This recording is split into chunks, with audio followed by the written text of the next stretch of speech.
When we look at the Montado landscape, we can see a range of tree and understory composition and density.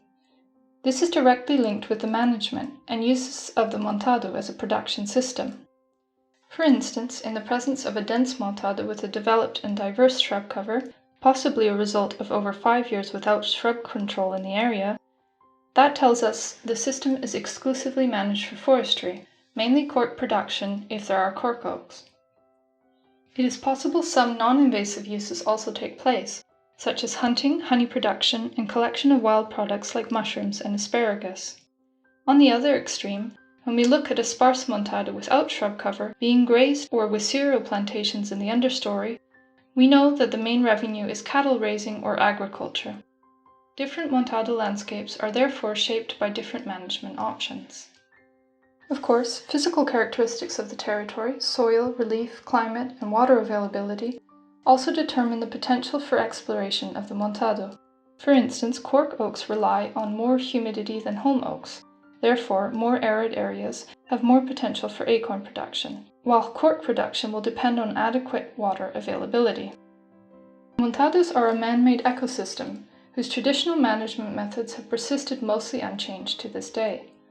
This management includes intervention on trees, thinning, pruning, and the periodic removal of cork from cork oaks, and under the trees, sowing or planting and scrub control.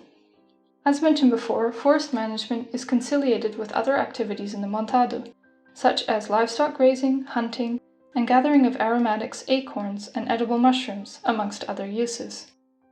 In order to increase the productive potential of the Montado, forest managers select certain trees to cut, using criteria such as vegetative or health status, age, impaired growth, morphology, etc.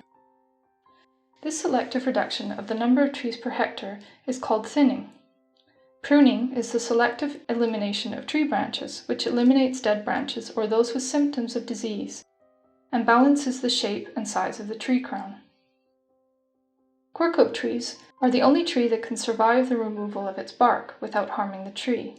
This removal can, however, only commence once the tree is at least 25 years old and measures 70 centimeters diameter at average human chest height. After this, it can be successively harvested every 9 years for an average of 150 years. The first and second harvests of cork are not very profitable, as the cork at this stage is very irregular and more porous. For this reason, these two first harvests may only be used for cork granules. The cork is broken down into smaller pieces and can then be used to produce cork agglomerate. More profitable cork, used for stoppers, can only be harvested when the tree is around 43 years old. For this reason, it is often said you do not plant cork trees for yourself or for your children, but for your grandchildren. Regarding the interventions on the understory, sowing or planting cork oaks is conducted to increase tree density or to promote the regeneration of the forest stand.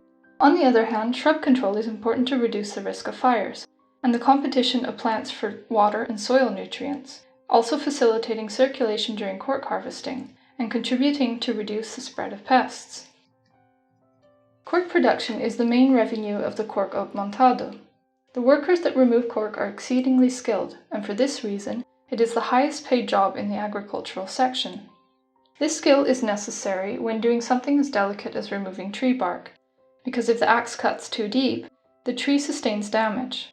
This damaged area will never grow back cork and opens the tree up to parasites and other damaging elements. Despite this ecosystem being profitable for both humans and biodiversity, it is facing some challenges. An increasing lack of human resources is threatening the traditional way of management, as less and less people acquire the skill to harvest cork. This is probably due to a loss of interest in the agricultural sector by many of the younger generations, and is leading to the abandonment of many areas of Montado. This, in turn, sees the growth and encroachment of shrub cover, which can outcompete the oak trees, causing degradation, loss of biodiversity, and a heightened risk of forest fires.